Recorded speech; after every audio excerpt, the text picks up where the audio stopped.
Welcome, and thanks for joining us at the Grown-Ups Table. I'm Dave Patterson. And I'm Dylan DeQuano. This is the podcast where we talk about the shit that you never learned but probably should have.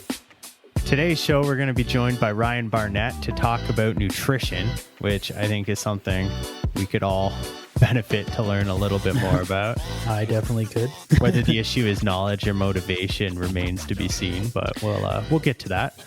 I did realize today that we're doing an episode about nutrition, and my day was not particularly nutritious. Started off strong. I had a bowl of fruit and berries, and then a croissant. So already... Why do you say fruit and berries? Like, aren't berries just more fruit? Sorry, yogurt and berries. That makes a lot more sense. Yeah. Yogurt and berries, then a croissant, and then lunchtime came around. Emily made me a sandwich because she's on vacation right now, school break, and this sandwich wasn't that good really, so I didn't eat it. Instead, I just had some nacho chips and queso. And then for dinner... What was the sandwich? It was just ham and salami on a panini press with some bread and, like, I don't know, some sauce and peppers and cheese. I just honestly, it's that panini press. I'm not a big fan. It's like when you get like a sandwich from like Quiznos or Subway or something like that, like it gets the meat and everything hot on the inside. Yeah.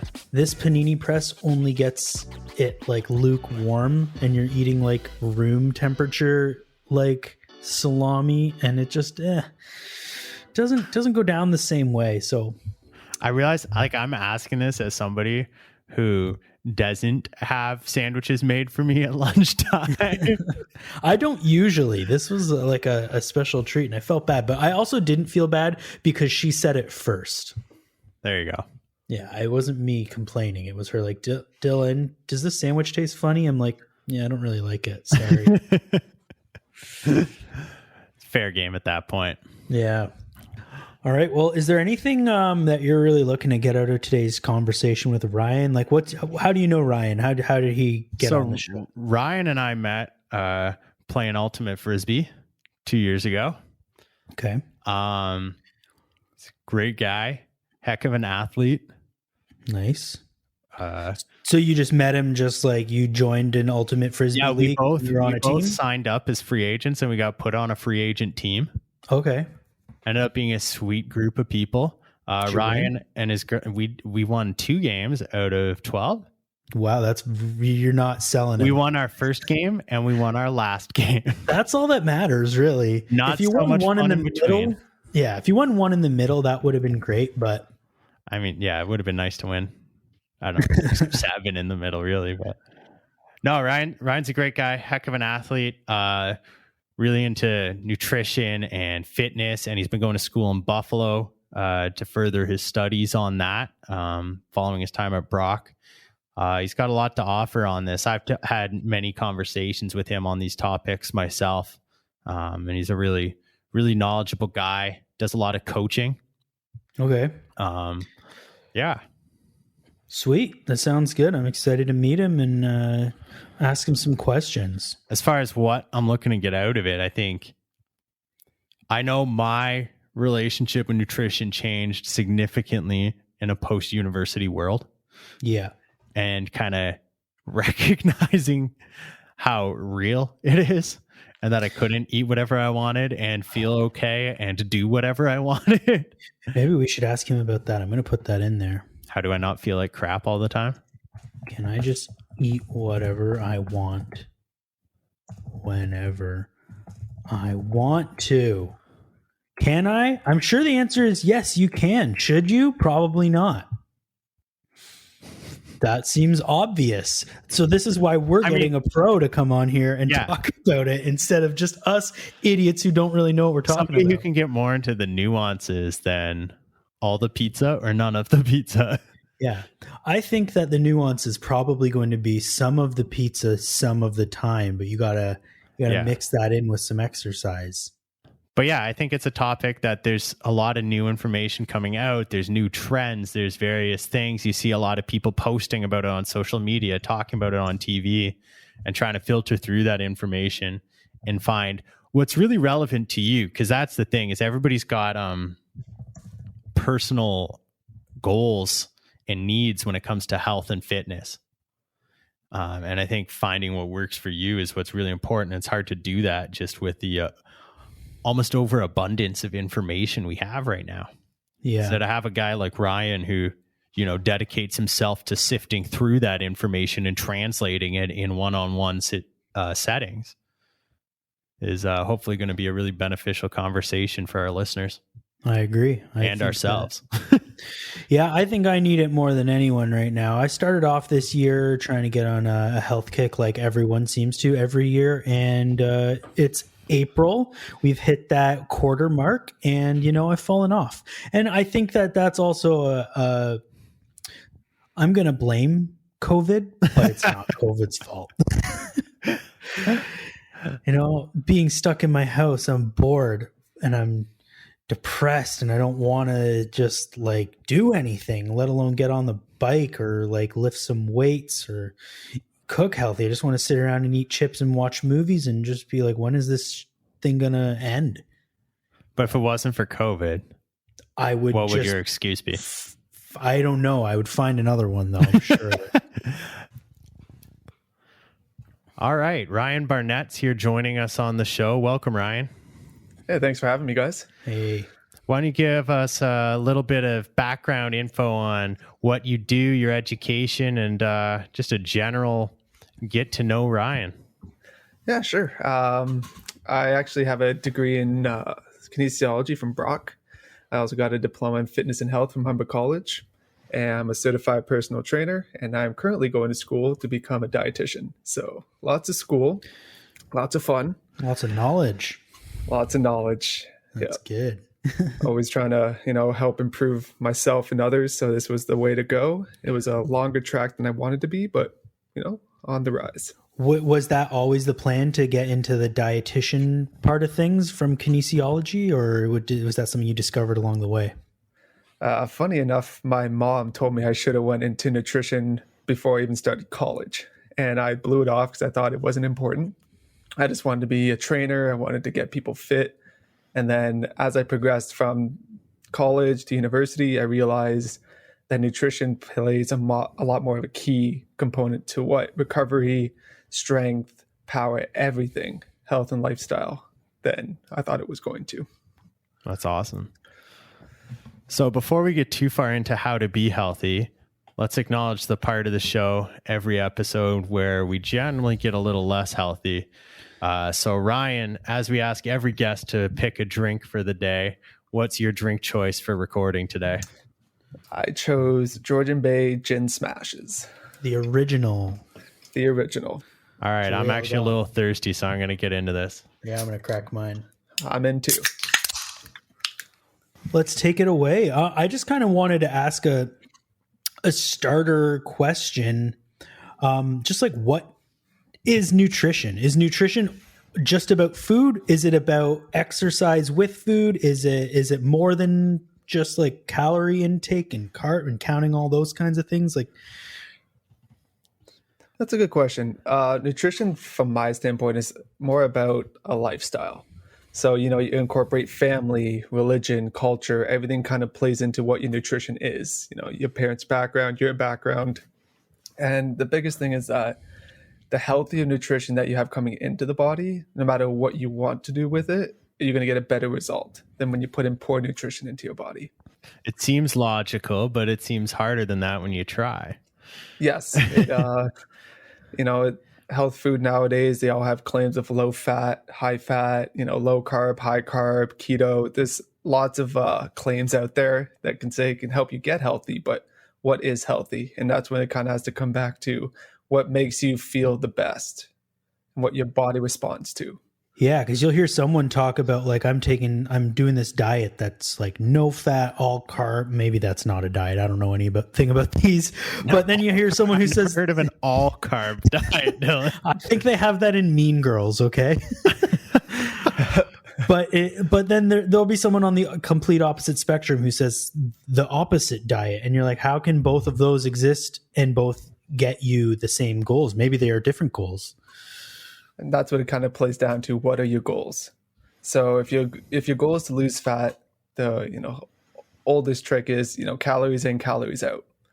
You want to be in a deficit if you want to lose weight. However, being in a deficit doesn't mean it's always healthy. If you're on a high fat diet, okay, you're on a low carb diet. Now, what kind of nutrients are you getting into your body? Like, it's not just your macronutrients from your fats, your proteins, and your carbs.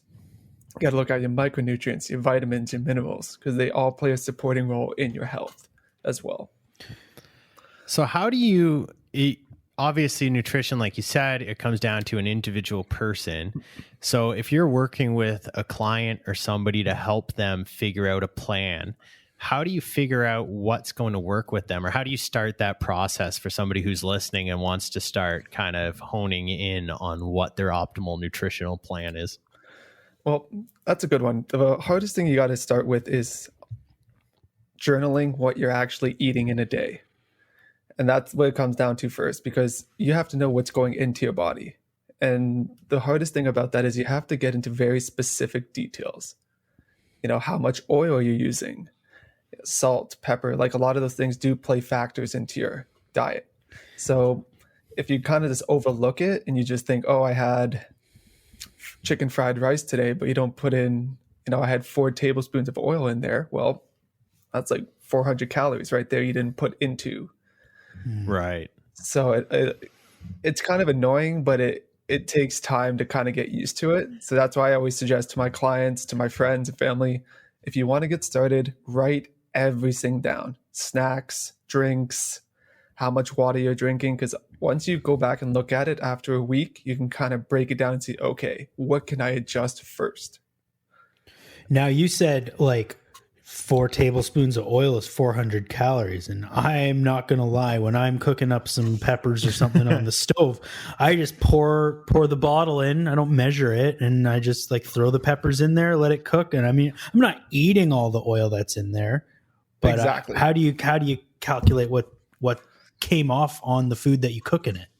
That's the hardest part as well. So you kind of have to, that part's kind of like a guessing game. You kind of have to kind of determine how much was denatured from the cooking, how much is actually stuck to the food, what's left in the pan. Generally, if you're measuring oil for food, it's usually what you put onto the food. So like a salad dressing, you put on, that's probably the easiest way to kind of calculate how much fat you're getting from the oils into your diet. Right. Because, bodybuilders, they used to use olive oil. They used to just put in a smoothie, and that's how they calculated their fats. That sounds disgusting. Yeah.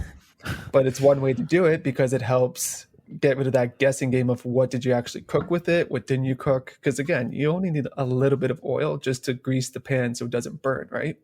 So what about that old thing that you always see in movies of like the strong guy just cracking a raw egg in their mouth? And like, is that something people actually do, or is that just like a nutrient myth? That's the truth. People actually do that. It's one of the quickest ways to get the full nutrient aspect of it into the body. It's not the most tasting way to do it, but it is, yes, one way you can do it. One major thing you have to be concerned is how those eggs were handled. So if you don't know where those eggs are coming from, I wouldn't suggest doing that because you just want to make sure it's safe and everything. So you mentioned tracking how much water you're drinking.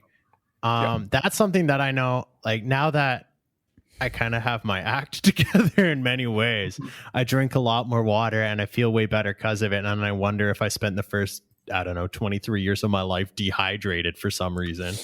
But what's the target amount for a person? Is it still that 8 glasses rule everyone's heard? Technically, yeah, it's kind of close to that. Some people have tried to devolve it down to weight and height. 8 glasses is probably the easiest way to kind of measure it. It's then broken down into sex as well between male and female. So it's very dependent. That's the hardest thing with nutrition. Out of all the questions you could ask your dietitian, your coach, anybody, everything is individualized. Not one thing will fit for everyone, but as a well-rounded rule, yeah, the eight glasses would count.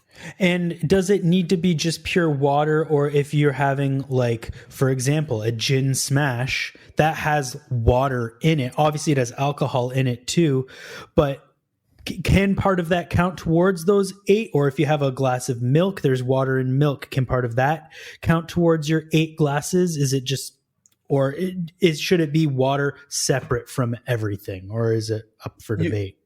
It's up for debate. You could definitely have like meals, teas. There is technically some water that's being added back into the body, depending on what's with it. If there's like a diuretic, so alcohol, it's a dehydrator. Mm-hmm. So technically it's going to be again excretion of water. So in like coffee too, like a little bit, yes. So that's kind of the myth as well. Like you can drink coffee, yes, you will dehydrate a bit, but you're also rehydrating because it is water as well. So right.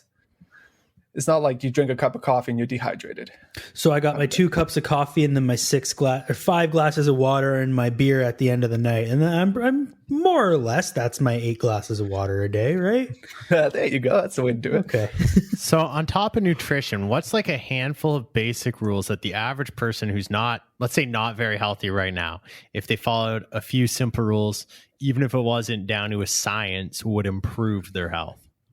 Oh, drink water. Number 1, drink water, drink lots of it, keep hydrated. So many good things come from it. That's probably the most mindful thing you think of, like improves quality of sleep, cognition, your mood, keeps your joints lubricated, regulates your body temperature, lots of stuff. Another good one would be kind of reduce processed foods, try to go for more whole foods, obviously. A little bit better for you, less artificial breakdowns in there. Try to keep it more healthy is the best way from there. And keeping active. Because again, like if you're putting junk into your body, you're going to get junk results no matter what you're doing. So now with obviously we're recording this from Ontario right now and we're in a lockdown state. And let's say that you're staying at home all the time and maybe you don't have any exercise equipment. You don't have like even a yoga mat or something. What would you say is some way that you can get like your hour of exercise in just at home with what an average person might have in their house? Definitely. You can use cans with a bag to create weights. If you're in a 2-story house, you can use your stairs. There's body weight exercises as well, as long as you're keeping it safe. There's lots of things if you get innovated that can really help improve your fitness just from that.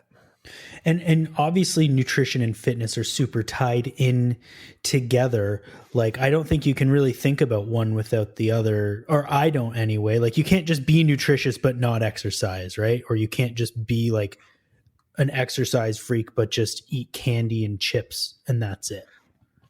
Technically, you could, but it wouldn't be good for you internally. That's the other thing, right? So you may look good, but inside your body might be hating you because you're depriving it. So I got to give Ryan a chance to do a little plug here, Dylan, because you asked about how to work out at home if you don't have equipment. And I know Ryan's been posting various home workout circuits and routines you can do. So Ryan, do you want to give a little plug for your own platforms here? Sure. So on my Instagram at RB_kinetics, I try to put up workouts, some health stuff just to kind of help people get involved and keep their body moving during this lockdown. You know, it's very important to keep active, even though we're all stuck in a room sometimes. It's good to get out. And if you have a backyard or a driveway or anywhere to get out and move, especially with this warmer weather in Ontario, I definitely would suggest getting out there. Nice. We'll definitely post some links to all of your different spots in our show notes.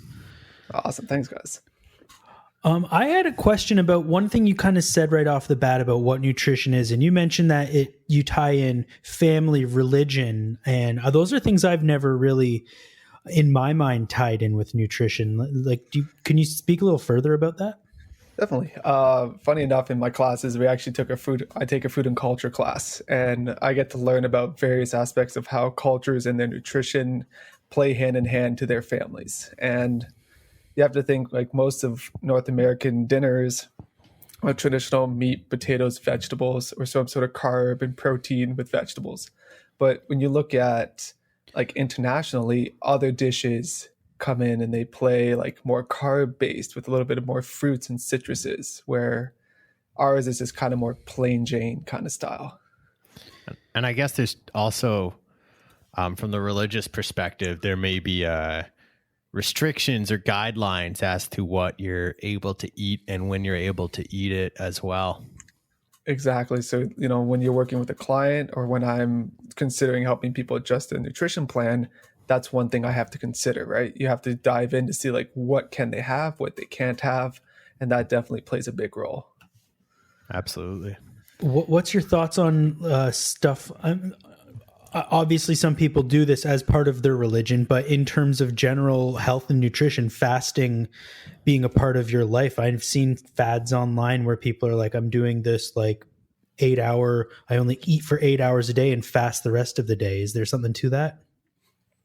There is.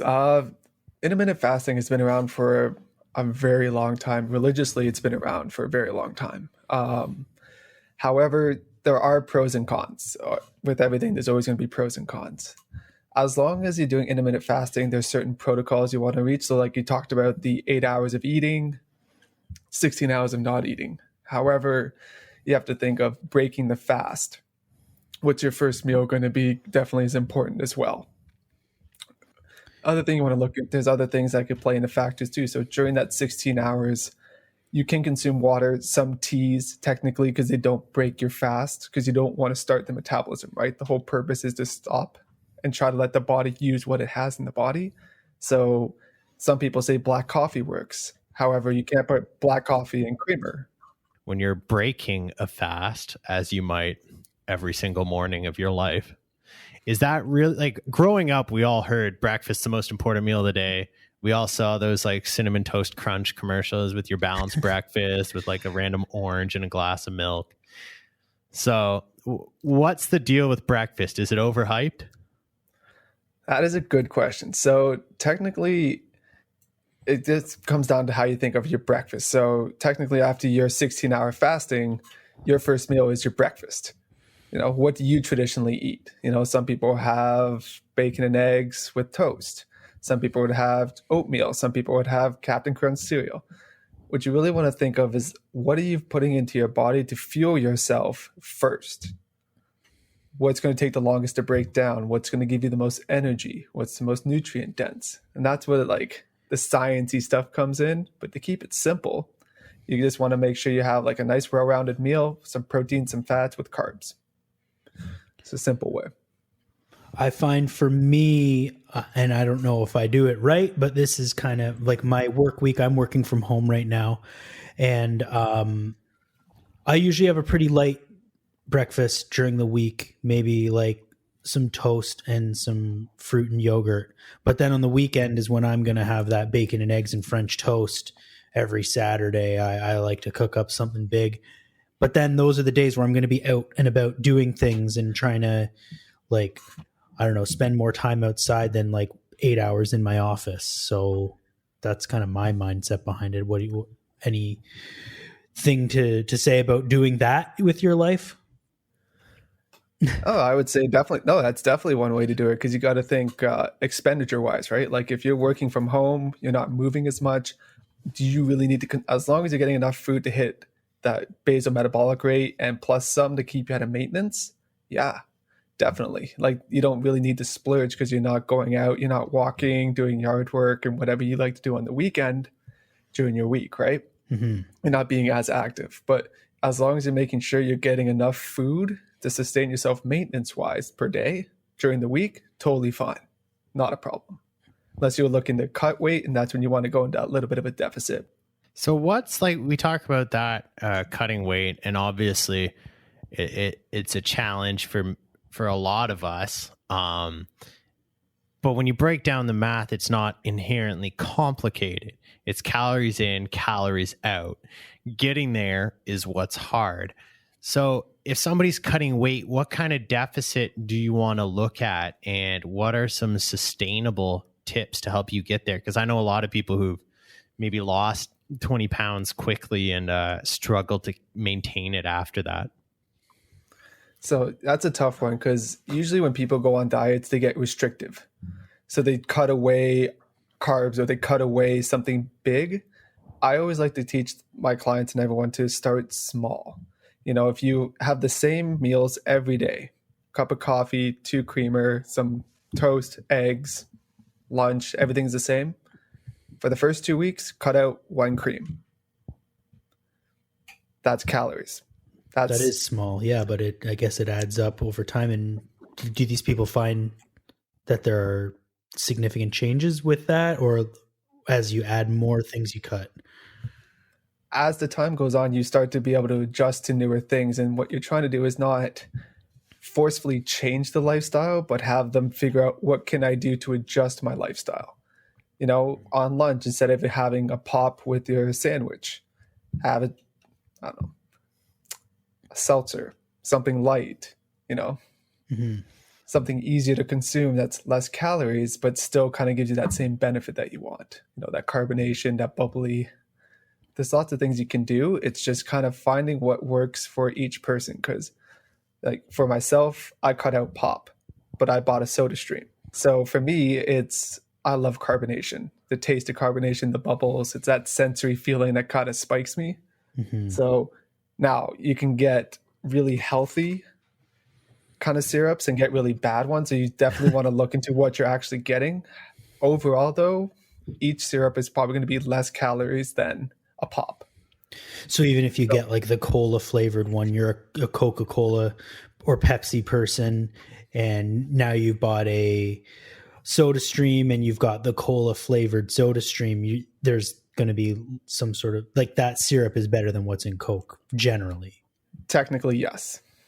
So that is something that you can do. So it just kind of be adjusting your lifestyle to making new changes, but make them small. The small changes build over time. Start with a foundation, work your way up to new, bigger changes.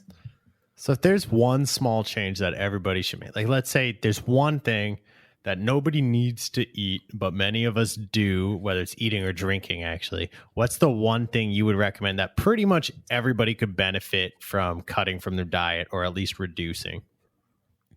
It's going to suck to hear, but alcohol. Yeah. I guess we're taking that segment off the show. Yeah, cut that one out. But yeah, no, definitely it's alcohol, because it's extra calories. It actually stops your body from breaking down other stuff, because it's got to focus on breaking down the alcohol first. And then when that happens, your body's like, oh, I got to store whatever's there so I don't lose it, right? Because we're energy creatures. We want energy. So our body's like, oh, I don't want to lose all this energy, so I'm going to store it. Best way to store it? Fat. So it converts it into fats. So when you drink, that's why you get those cravings for fatty foods. Well, when you eat those fatty foods after, your body's not digesting it, it's trying to store it. So that's why if you're drinking and you eat a lot of fried foods, you actually put on more weight than eating and having healthier foods and drinking. I know personally, during university, when I was drinking fairly heavily, my weight was kind of yo-yoing around a wider range. And then within about a year of finishing university and not drinking that, even though I was still drinking, but not having those many beer nights, it was like, oh, my weight has stayed within a 5-pound range for the last 5 years. Yep. That's definitely, it's very noticeable once you even make that small change. Yeah, absolutely. So I think we mentioned to our listeners before Ryan joined us, but Ryan and I met playing Ultimate Frisbee in a rec league. And many of us who like to try and stay active find rec league sports and beer league sports, if you want to call it that, a great way to do so. So for the rec league guy like you or I, Ryan, who's a little too competitive for his own good, does nutrition actually matter for somebody playing at our level? 100%. Because it's the same idea. Like if you're competitive, you want to perform, even though it's rec league, you're a rec league athlete, right? You're on a team, you're an athlete, you still want to, supply your body with healthy nutrients. So, even as though for fun, you're trying your best. So you want to perform your best. So why wouldn't you want to give yourself the better advantage with healthier food? Yeah. And I mean, even if you look at the way professional athletes have changed over the years too. Like you look at like hockey players in the 70s, like smoking darts on the bench and drinking beers after every game. Like, and you look at the product that's on the ice, like when players kind of decided this is my life and I need to take care of myself in order to continue doing this, even though they're both still playing professional, they're both at the highest level. I mean, there's obviously more to it than just the diet and nutrition, but I think it probably plays a bigger factor into it than a lot of people think when you look back at those 1960s hockey teams versus now.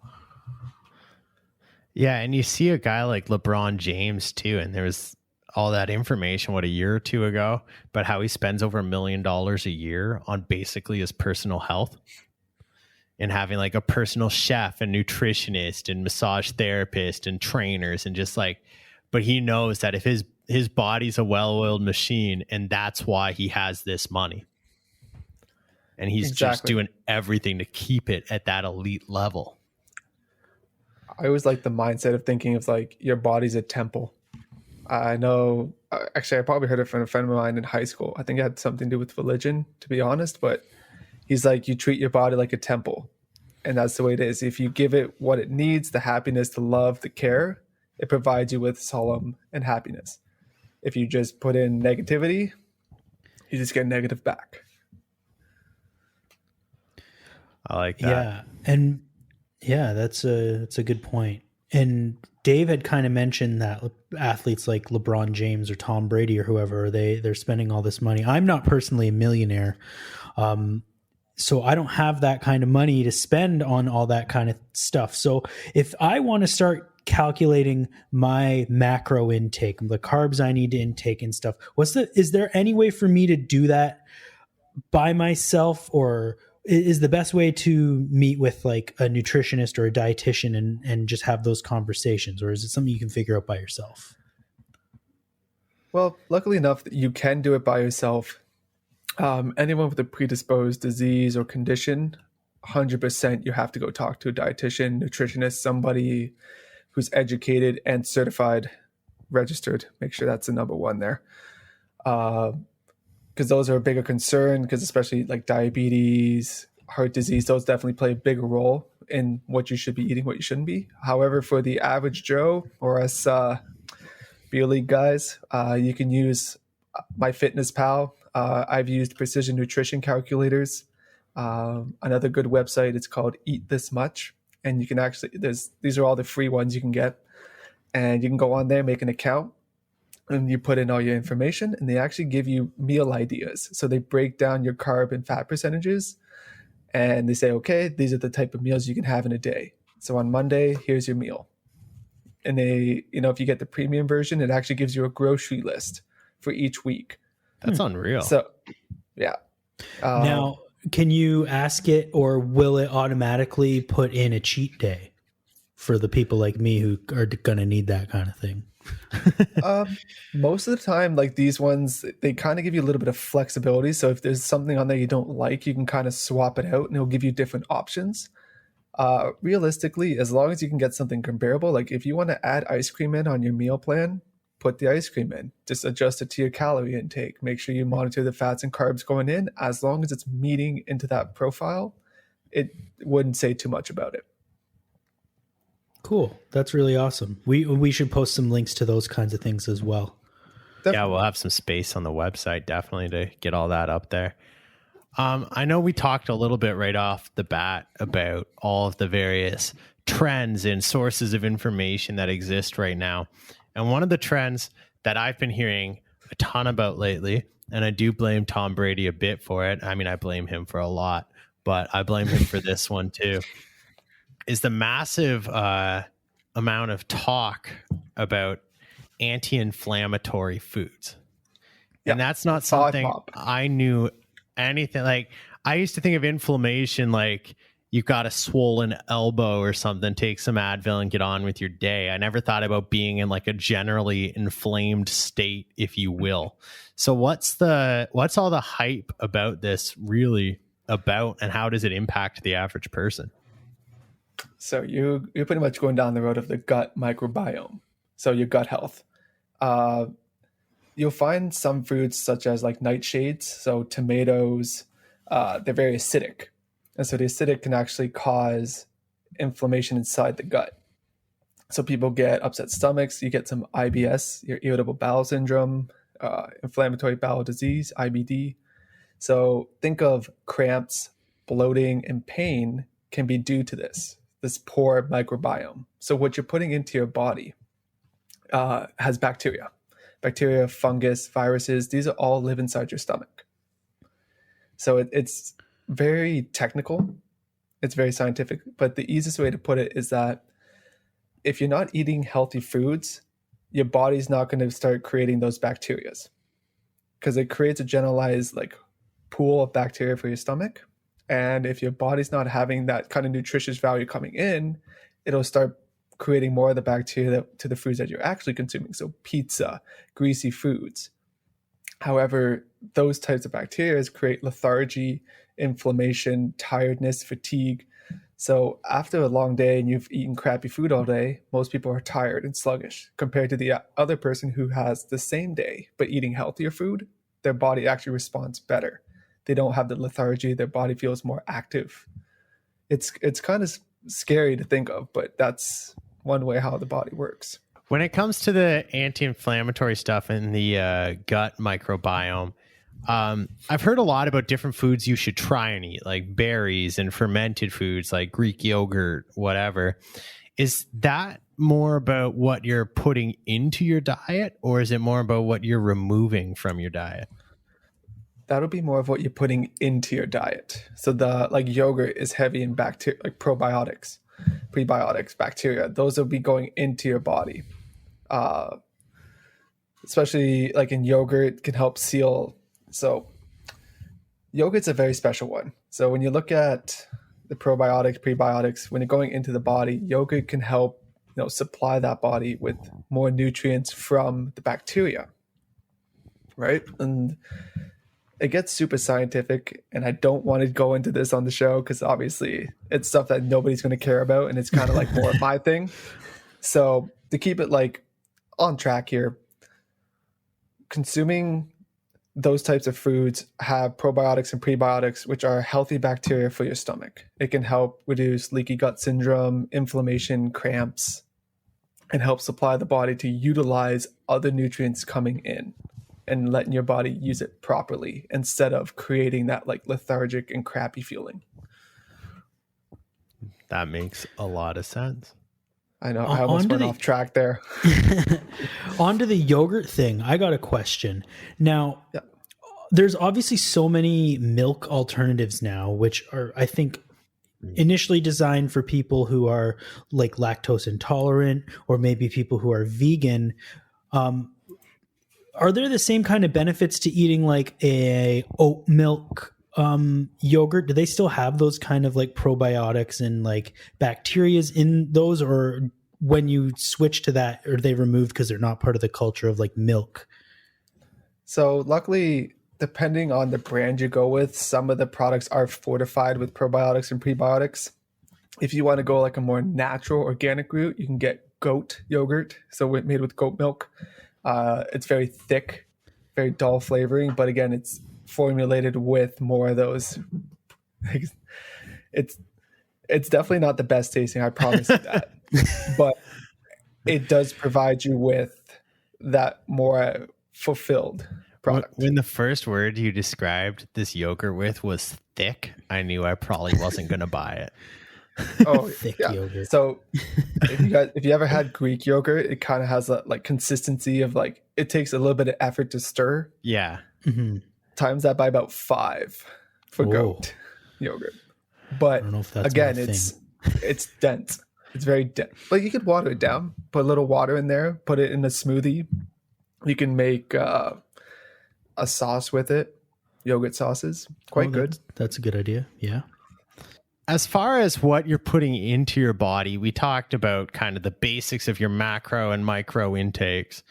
And I know that there's all kinds of products you can buy as far as vitamins and supplements and protein powders and whatever. Does the average person need to be buying these? What is worthwhile? What is a waste of your time if you're not trying to be, an Olympic power lifter? Fair enough. So you want to I always think of this way. What is a supplement? A supplement is supplementary, right? It's optional. It's not, you don't want to make it a necessity. Your supplements shouldn't be the main purpose of your diet. Now, if you needed help with something, say you're not getting enough protein, you don't eat a lot of meat, you can get a vegan protein powder to help with that. You can get other type of supplements. So like vitamins, yes, can help fortify with those micronutrients you're not getting from eating enough vegetables and fruits. So there are, in some cases, I guess to say, uses that you can with supplements. Is it a necessity? No. But can you use it as long as you use it in a proper way? Yes. And always make sure, read what's in your supplements. If you can't pronounce a certain word, ask the guy at the store. If he doesn't know, I wouldn't buy it. Because you're going to find a pretty good rule of thumb. Because especially I currently work at GNC as well. We're kind of educated on certain supplements. We look at kind of chemicals that you should kind of avoid, or other kind of information that clients and customers kind of tell us. If you go up to them in the store and they can't help explain what this is in the protein powder, or find you information on it, I would try to avoid it. Because again, you want to know what you're putting into your body. If you're putting in artificial compounds, if they're not healthy for you, why are you putting them into your body? They could be carcinogenic, which could cause cancer. Even though, their health food store, artificial compounds do always have some underlying conditions in some aspects. So you always want to make sure you're educated on that kind of stuff. Not to scare anybody. Most of my vitamin and nutrient supplements in my life have been from when I was younger, and those Flintstones vitamins. Is there anything to those? Are they legit, or are they just candy? They will have a little bit of kind of artificial filler in there for the sweetness, the colors. They generally would have at least some sort of recommended daily amount of vitamins in there, because they have to kind of market their product of what they are. But again, you are getting a lot of artificial filler. There's probably better products you could buy instead of that. Oh, probably, yeah. But trying to convince a kid to eat a multivitamin that looks like a giant orange pill compared to the Flintstone, good luck. So giving those to your kids, you're not hurting them. There may be better things, but it's still better than nothing to have a Flintstone vitamin every day. Yeah, it wouldn't be too harmful, no. It's not something you would want to, if they're overeating the vitamins, yes, because there are toxicity in vitamins and minerals. That is definitely a thing. So don't go eating the whole pack of vitamins. Oh, because I've always heard that if you over intake the amount of vitamins, then you just pee out the excess. So you can actually harm yourself by an overabundance of vitamins. Yes, because you have two types of solubility of vitamins. You have fat soluble and water soluble. So your water soluble ones, you could pee out. The fat soluble ones actually bind to a fat molecule as you're digesting it. Now, if you have an overabundance, it becomes toxic, especially as a mineral, because it's a compound, right? It's in your body. You can't digest the compound because there's not enough fat in there, let's say. It becomes toxic, poison to the body. So it is something you want to be wary of. And that's why Health Canada, a lot of websites kind of have recommended daily amounts of what you should be consuming for vitamins and minerals. If there's ever a concern, definitely talk to your doctor, dietitian, somebody who can kind of guide you in the proper way of what you should be doing with that. So not to totally change the subject, but one other thing on top of the drink choice that we're trying to ask every guest is what you've been watching or streaming lately. Wow. Whether that's Netflix, Amazon Prime, Disney Plus, whatever. YouTube, your service of choice. So Ryan, what have you been streaming lately? So Netflix, I've kind of been on this investigator detective binge. Do you mean true crime or shows about fictional shows about detectives? Fictional shows. So I did my documentary a couple months ago. So I got past that phase. recently I was actually watching The Coroner, which is on Netflix, both seasons. There's a season 3, I think, but they haven't released anything yet. And it's based out of Toronto. It was actually a very good show. Trish and I, my fiance, she loves it. I loved it, and we kind of just like got to enjoy that.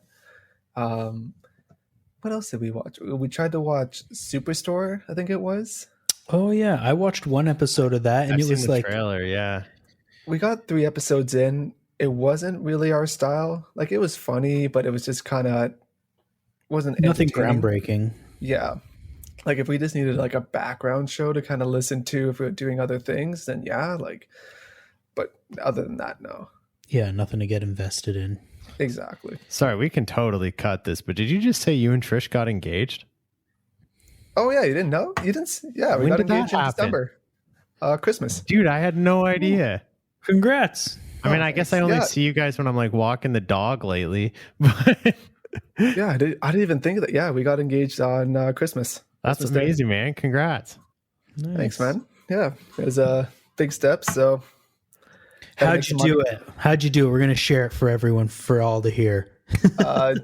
Just did it at home. Back in time, we talked about I wanted to do it in New York because she loved New York, Yeah. and obviously couldn't go to New York, so I did it here. Then we ended up going to the quarry just down the street from us there, and they have like a nice little path. Yeah, it's a nice spot. We took some pictures there, brought the dog with us. It was great. It was a wonderful time. Awesome. The weather was perfect, had the snow coming down, so it was good. Nice. I proposed to my wife on Christmas Day as well. Oh, nice. Yeah. A couple of years ago, 2016, I think, is when I proposed. We got More married than a in couple, 2018. man. Yeah, I know. Time flies, especially when you only see them ever. Yep. I usually watch basketball on Christmas. That's your love affair. Yeah. All right. Yeah. Well, all right, Ryan. That was, I think, do you have any other questions you want to go over, Dylan?